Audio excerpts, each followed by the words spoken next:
that song. Jesus is always the answer. He is still the answer of all the question, of all the situations that we are in. Maniwala kayo sa hindi. God, the Lord, is still the answer. Opo. At yan po ay ating na-prove na, napatunayan na. Ang ating Diyos ay totoong Diyos. Time after time, ages to ages after na nakarating sa atin, ang Diyos natin ay totoo. Amen? At therefore, mga minamahal ko, siya lagi ang answer. Okay? Sa oras na ito, I want you to open your book. Open your Bible now. Get your Bible. Open it in the book of Psalms. Psalms 103. Psalms 103, verses 1 to 5. Alam ninyo, kaya itong mga mensaheng ito ay ibinibigay ng Diyos because ang pastor ninyo ay mayroong pinaghuhugutan. Never accident ito na kung saan your pastor and the Ganancial family are again tested.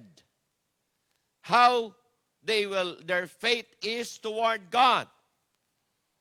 Kaya itong mga bersikulong ito, nagkaroon ng mensahe ng lalo pa dahil ang inyong pastor habang nag-aaral ay nire-relay niya sa kanyang buhay, sa kanyang dinadaanan, ang mga bersikulong ito. And these verses were a blessing to me during this crisis of pandemic na to, during this virus. At tinitake ko ito na very personal, ang mga verses na ito. Tinitake ko ito na ito'y para talaga sa amin. Para sa aming mga magkakapatid na malayo man sa isa't isa, but ang salita ng Diyos ay realidad pa rin. Follow me as I begin reading verse number 1. Sabi niya, "Bless the Lord, O my soul, and all that is within me. Bless His holy name. Bless the Lord, O my soul, and forget not all His benefits, who forgiveth all thine iniquities, who healeth all thy diseases, who redeemeth thy life from destruction, who crowneth thee with loving kindness and tender mercies, who satisfieth thy mouth with good things, so that thy youth is renewed like the eagles." Nais kong i-jump po natin sa verse number 20. Verse 20. Sabi niya, "Bless the Lord, ye His angels, that excel in strength, that do His commandments, hearkening unto the voice of His word. Bless ye the Lord, all ye His host, ye ministers of His, that do His pleasure. Bless the Lord, all His works, in all places of His dominion. Bless the Lord, O my soul." Now dito po, sa binasa kong bersikulo makikita ninyo, ang communion ni David with God. Alam niyo yung communion sa Panginoon, nangyayari ito pag ikaw lang at ang Panginoon ay nag-uusap. Okay? Kaya ngayong oras na ito, in this midweek service we have, I want to entitle our message, communion with God while in lockdown. Ayan. Communion with God while in lockdown. Wala naman tayong magawa. Di naman tayo makalabas. Anong gagawin natin while we are in lockdown? Pinaka-the best po na makapellowship natin. Pinaka-the best po na ating makaniig. Atin laging makasama is the presence of God, and we always talk, we always communicate with God by our heart and by our mind. Para ano po? Para ang ating buhay will be continually in tune with God. Amen ba? Amen ba? At dito po, napakahalaga na ating intindihin ito. The word communion means contemplating. Contemplating. Magkakaroon ka ng self-evaluation. Magkakaroon ka ng heart searching. Magkakaroon ka ng meditation which is very personal. Meditating with God. Okay? Bakit po? Because hinihingi natin at hinahangad natin na pagkatapos ng pandemic na ito, mga kapatid ko, dapat iba na tayo kaysa dati. Hindi na tayo babalik sa dati nating gawi. Hindi na tayo babalik sa dati nating asal na kung saan yun po ang nagiging cause. Kaya tayo po ay unti-unting nakakalimot sa Diyos. Ang ganda po ng quarantine na ito eh. Ang ganda po ng lockdown na ito eh. May itinuturo sa atin lahat ang Diyos na kinakailangan nating ma-evaluate while we are in this situation. Para ano? Para tayo po ay magkaroon ng tinatawag na pagbabago sa ating mga buhay. Sabi sa verse 2, tingnan nyo sa verse 2, Bless the Lord, O my soul, and forget not all His benefits. Ang ganda. Ang ganda po. We need to recognize, we need to stir up within ourselves our duty of praise to God because of His benefits to us, Lord. Alam nyo mga kapatid, kung minsan pinapaalpas lang natin ang mga panahon na kung saan dapat nakausapin natin ang dahil po open times ay sobrang busy na natin sa maraming trabaho at wala na tayong panahon sa Diyos. In fact, maalaala lang natin ang Panginoon nung wala pang lockdown pag maybe pag pumunta sa simbahan. Hello? Maybe pag tayo po ay nasa gipit-gipit. Maalaala mo lang ang Diyos. Pero kaya ito lahat ginawa na busy ang mga tao sa sa trabaho, busy ang mga tao sa amusement, sa mga sinihan, sa mga pasyalan, busy ang mga tao sa recreation, sa sports, lahat po 'yan tinigil ng Diyos. Busy ang mga tao sa telebisyon, hello. Sa mga teleserye, ganyan. Busy mga tao. Ngayon, anong ginawa? Pinatigil lahat ng Panginoon. Bakit po? Because nais ng Panginoon na ibalik tayo sa ating pag-iisip. Ang pag-iisip natin, makasentro sa Kanya. Makasentro sa pananalig at mag-isip-isip tayo. Amen ba, mga kapatid ko? Amen ba, mga minamahal ko? Kaya, mga minamahal, napaka-importante na atin titingnan ito. Kaya sabi niya, Bless the Lord, O my soul. Alam ba ninyo itong chapter na ito is the Thanksgiving chapter of God's mercy. Ibig sabihin, forever grateful si David. And Christians must be forever grateful sa Panginoon. Amen? He furnishes Himself with abundant matters that is so encouraging and inspiring that made Himself always grateful. Makinig kayo maigi. Kahit gaano pa ka-worse ang ating sitwasyon, na ating nararanasan ngayon.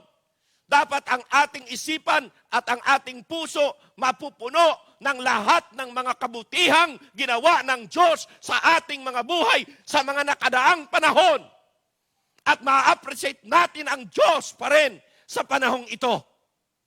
Because all of the benefits, all of the favor, all of the privileges, all of the blessing was given upon us. Kaya yun dapat ang magpupuno ng ating isipan, ng ating puso. Gaano ba kabuti ang Diyos sa buhay ko, sa pamilya ko, sa aking mga tinatangkilik, sa aking trabaho, gaano pa kabait ng Panginoon.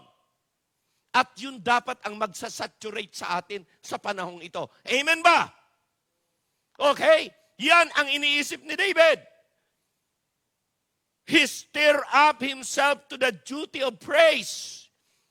It is the Lord that so bless and be praised. In all the favor, He furnishes Himself with abundant matters that is so encouraging and inspiring that made Him always grateful even in times of disaster, even in times of difficulties. Ito pa, He saturates His thoughts, her minds, His feelings, His heart, His words, His talks with positive favor and benefits from God. Yun yan eh.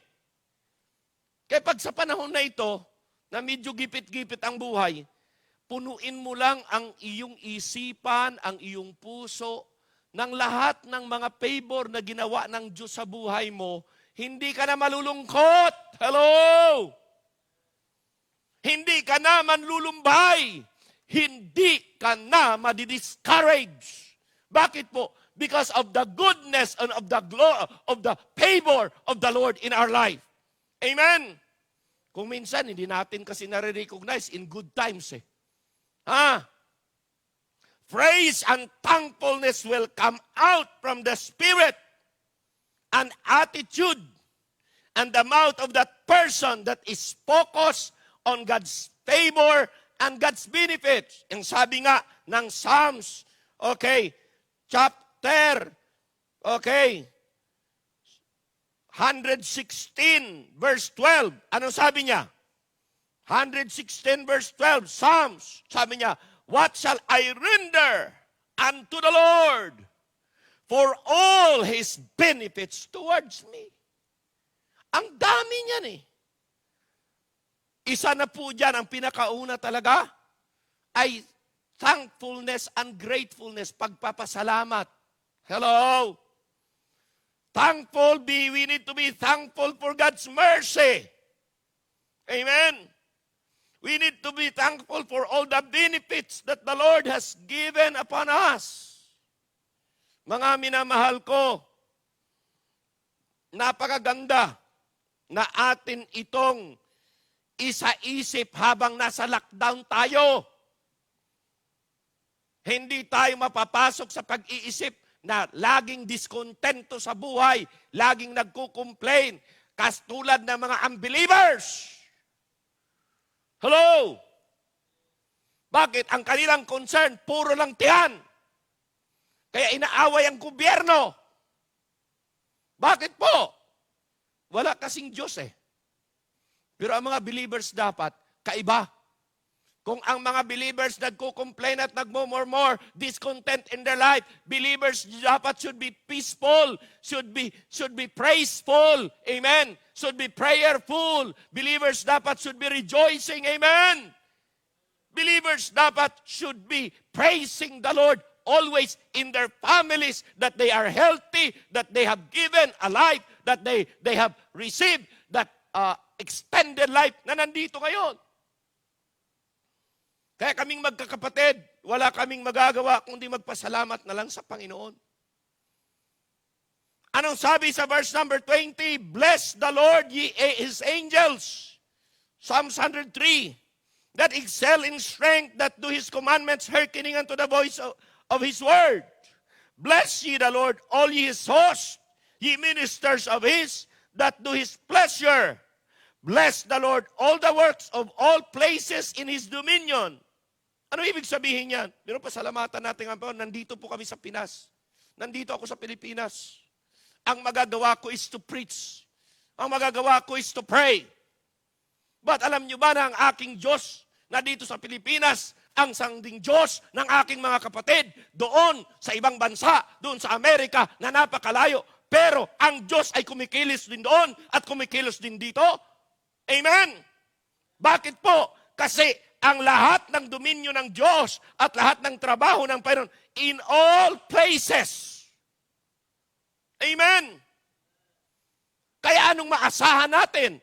Asahan lang natin siya. Amen? Amen?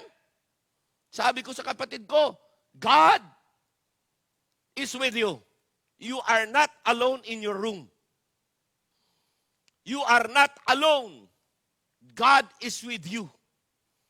He alone can touch your body. He alone can touch your lungs. He alone can touch your heart. At yan po ay ginagawa ni God. Bakit po? Yun lang ang magagawa natin ipag-pray at siya na ang kikilos doon in our behalf. Amen?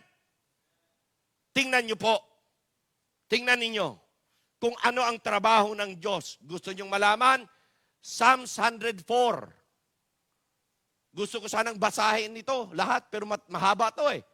Psalms 104, magsimula sa verse 1 up to verse number 35. Pero i-request ko na lang, kayo na lang magbasa. Diyan po sa inyong babasahin, assignment. Hello? Assignment sa mga nanonood. Basahin ninyo ang Psalms 104.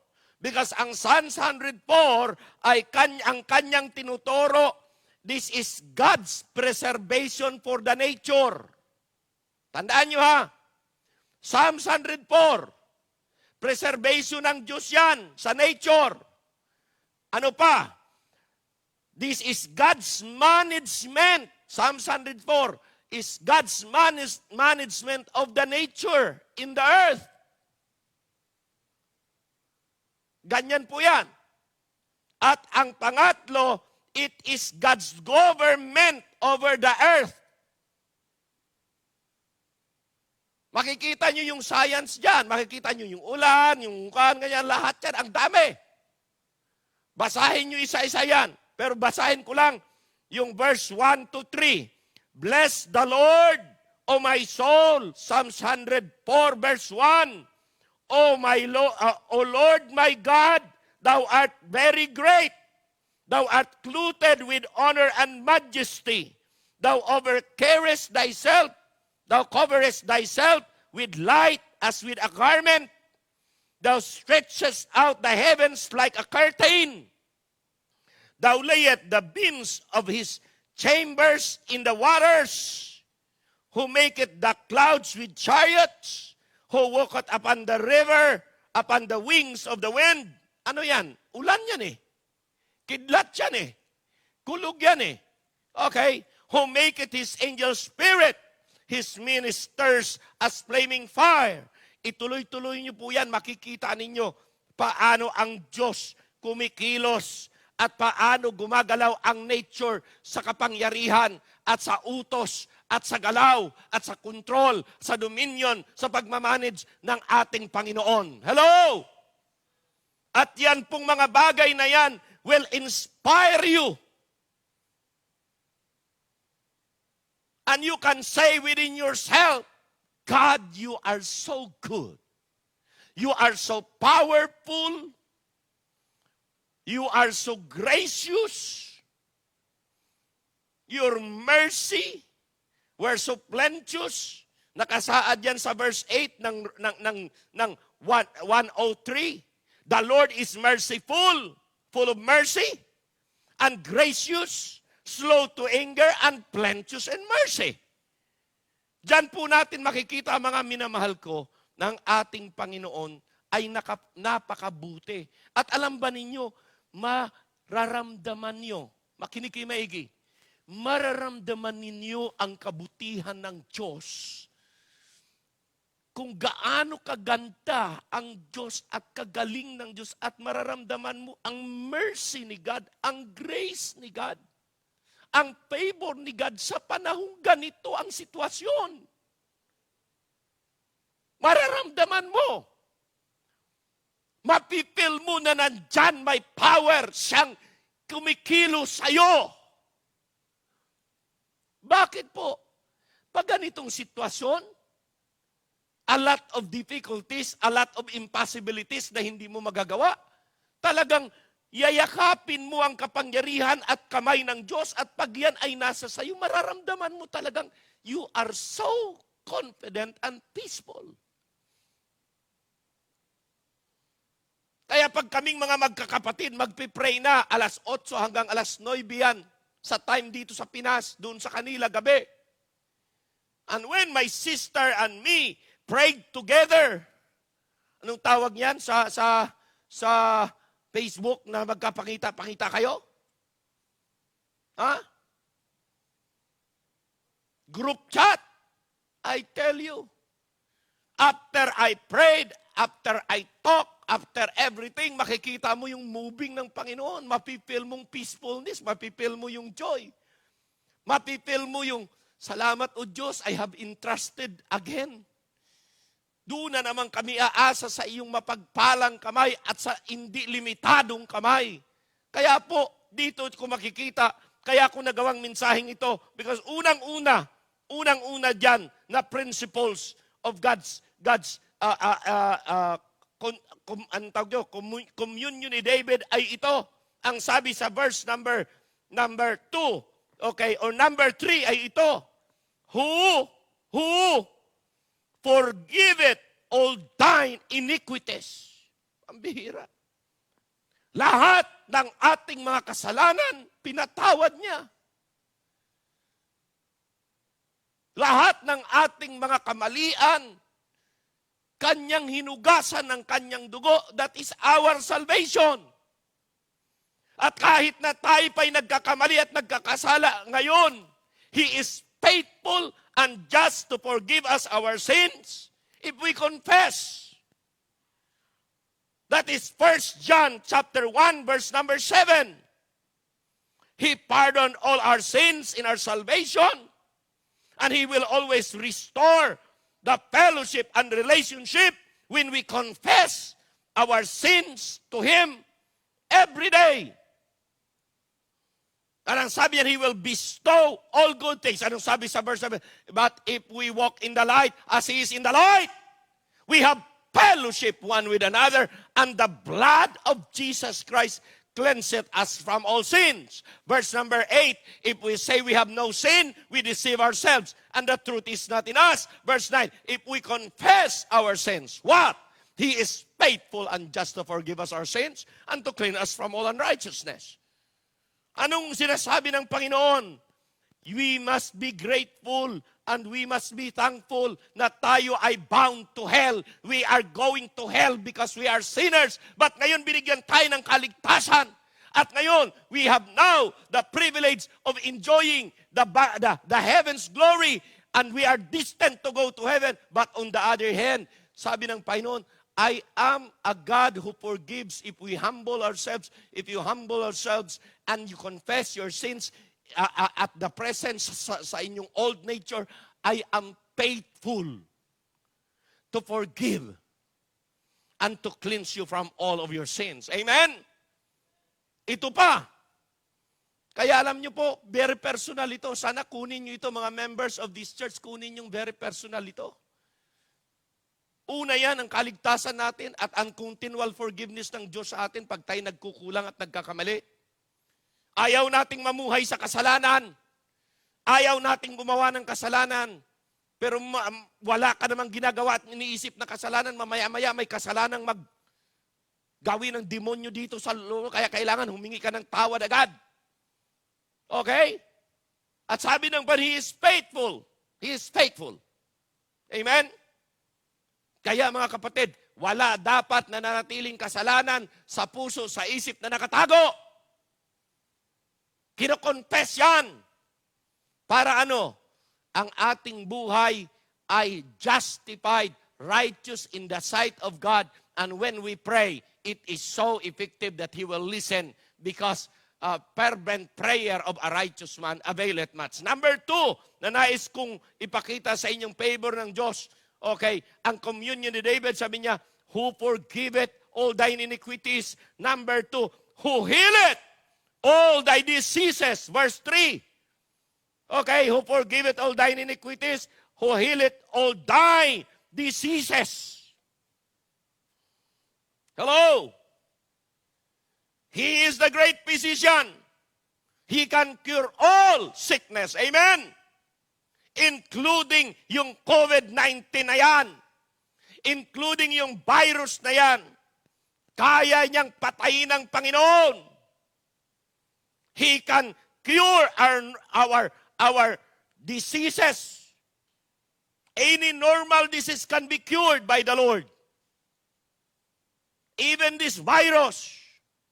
Kaya nang pinapasalamatan namin sa aming kapatid na we are seeing progress at China healed. Why?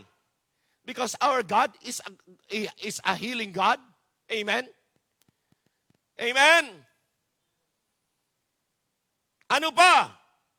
Itong mas matindi. Verse number 4. Who redeemeth thy life from destruction. Hello? Who redeemeth thy life from destruction. That is number 3. Lahat ng who na yan, who forgiveth all thine diseases, who healeth all thine iniquities, who healeth all thy diseases, who redeemeth thy life from destruction. He will rescue us from danger. He will rescue us from disaster. He will rescue us from ruin. And He will even rescue us from death. At nais kong sabihin sa inyo, yan ang ginawa ng Panginoon sa aming kapatid. Hindi lang pinagaling siya ng Panginoon at continual pa rin na pinapagaling by this time. Hindi lamang na siya ay nirescue ng Diyos sa danger. Hello? Ang kapatid namin ay nasa ICU. Anong ibig sabihin nun? Dumating siya doon sa punto na nakipaglaban sa between life and death. He is in the danger zone. But imagine mo, aalisin siya ng Panginoon sa danger zone? Wow! Forever grateful kami. Amen? And sooner, aalisin siya sa ICU, ilalagay siya sa room na kung saan, private room. Ano? Redeemeth his life from destruction. Redeemeth her life from death. Tayan po ang isa sa aming pinapasalamatan sa Diyos. Amen? Redeemeth thy life from death or destruction. Pang-apat, doon pa rin sa verse number 4, who crowneth thee with loving kindness. Alam nyo, pag dumating na sa punto, ng aming kapatid will get out from the ICU and she will be healed totally and completely. Yun na yung sinasabing, kinurunahan siya ng Diyos ng kanyang loving kindness and tender mercies. Parang second life again. Marami po ang namamatay sa COVID. Hindi nakakaligtas. Kaya sabi ko, salamat sa Diyos. Pero we really beg for God na i-extend ang kanyang life. We really prayed with tears. And we really wrestled with God na please Lord, kung gamitin mo pa sa ministry, dugtungan mo ang kanyang buhay, ikaw naman ang nagbabawi ng buhay, ikaw naman nagpapahaba ng buhay. Pwede ba? Hello? Bakit ho? Kasi totoo ang kanyang pangako eh. Totoo ang kanyang mga salita. Psalms 145. Basahin po natin. Psalms 145, 9 to 21. Sundan niyo po ako.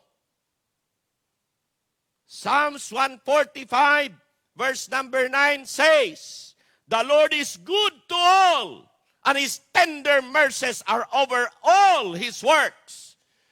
All thy works shall praise thee, O Lord, and thy saints shall bless thee. They shall speak of the glory of thy kingdom and talk of thy power, to make known to the sons of men his mighty acts, and the glorious majesty of his kingdom. Thy kingdom is an everlasting kingdom, and thy dominion endureth through all generations.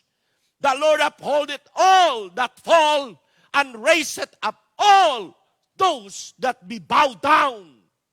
The eyes of all wait upon thee, and thou givest them their meat in due season. Thou openest thine hand, and satisfiest the desire of every living thing. The Lord is righteous in all his ways, and holy in all his works. The Lord is nigh unto all them that call upon him, and to all that call upon him in truth. He will fulfill the desires of them that fear him. He also will hear their cry and save them. And the Lord preserve all them that love him, but all the wicked will he destroy." Alam niyo po mga kapatid, kaya ako binasa sa inyo yung mga bersikulong yan. Because yung bersikulong yan ay realidad sa buhay ko. Sa panahong ito. Talagang taimtim. Talagang aking in-apply sa buhay ko yan. Dahil nais ko mapatunayan na ang aking Diyos na aking dinadalaginan at pinaglilingkuran, Kanya akong pagbibigyan at Kanya akong tutulungan na ang sitwasyon ng aming kapatid from worse to worse ay nagiging progressively, nagiging mas maganda at get out from worse. Alam niyo mga kapatid ko, it is only na ma-experiensyahan mo ang ganitong sitwasyon at tinulungan ka ng Diyos na ma-overcome lahat,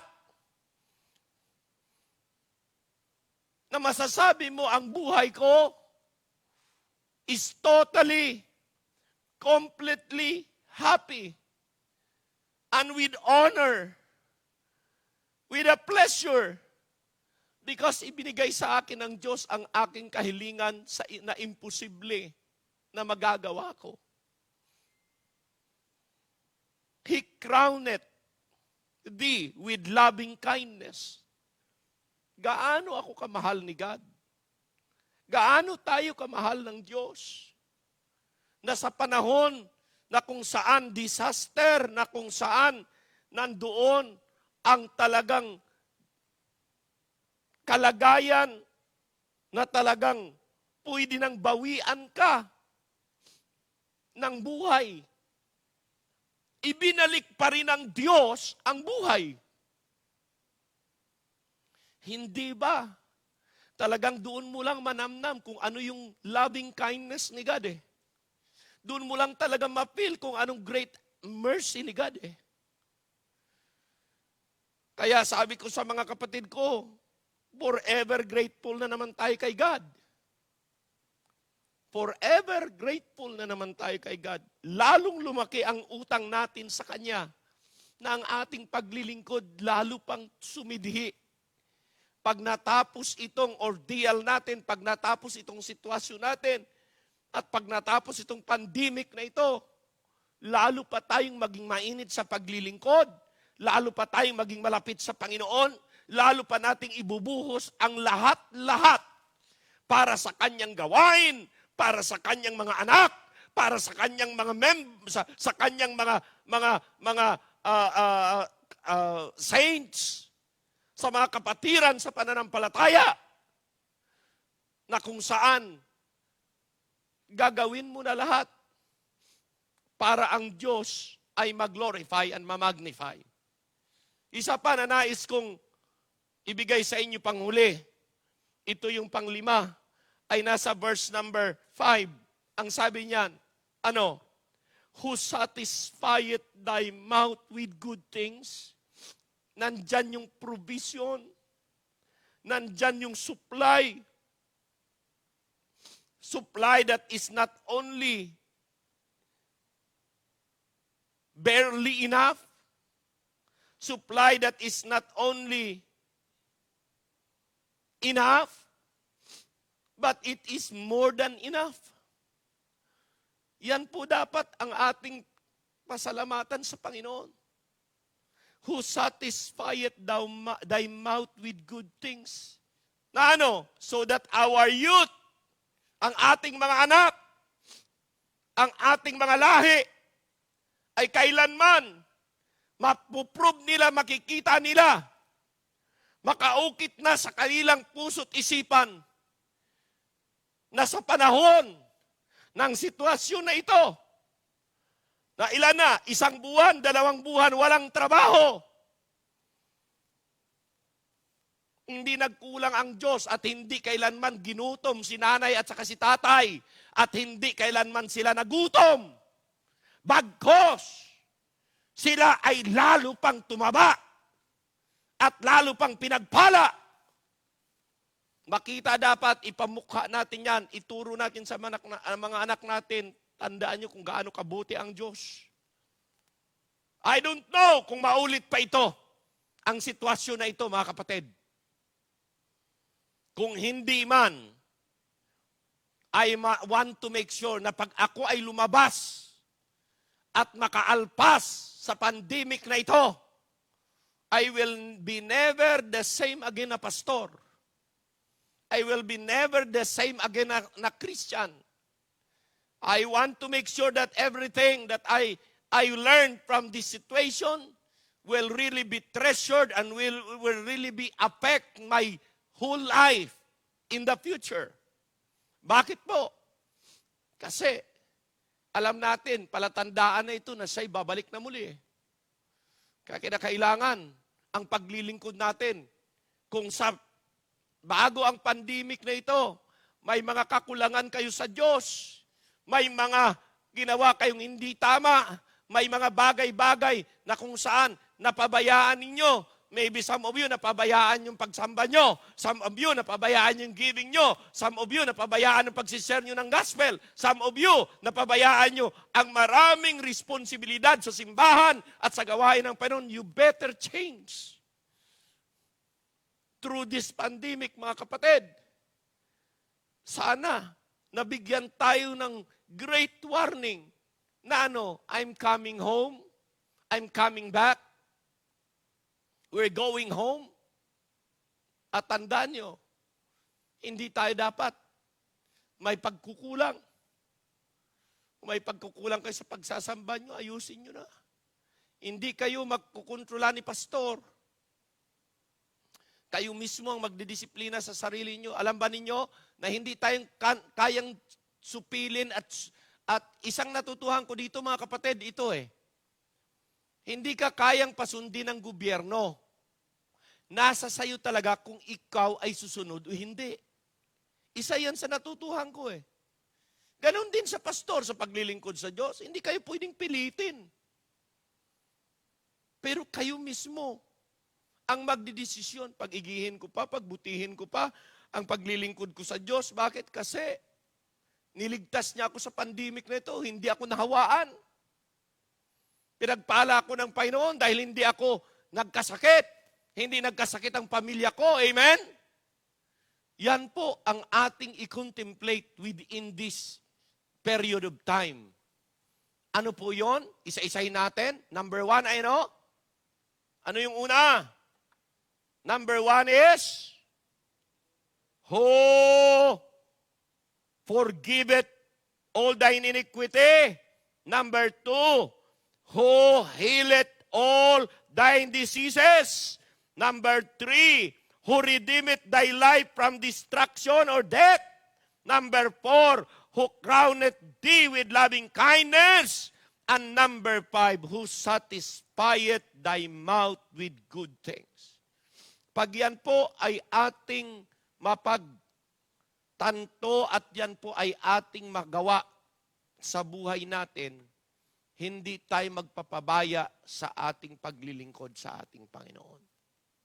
God bless you all, Heavenly Father, Lord, as we close our live streaming today.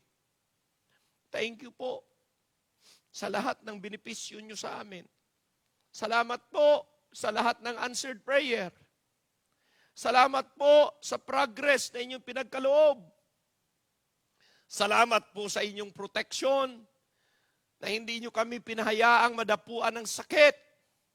Lord, I pray kung mayroong may sakit, i-heal po ninyo, i-touch nyo yung katawan para gumaling. Lord God, inihiling ko po at pinapasalamatan na patuloy nyo kaming ingatan. Hindi pa tapos ang pandemic na to. Panginoon, nandyan pa rin. But Lord, thank you po na hindi pa kami nadapuan. Ang aming pamilya ay secured pa. At dalangin namin na patuloy kang mag-sustain sa amin. I pray that you continually preserve our life, unang-una. At revive, preserve our kabuhayan.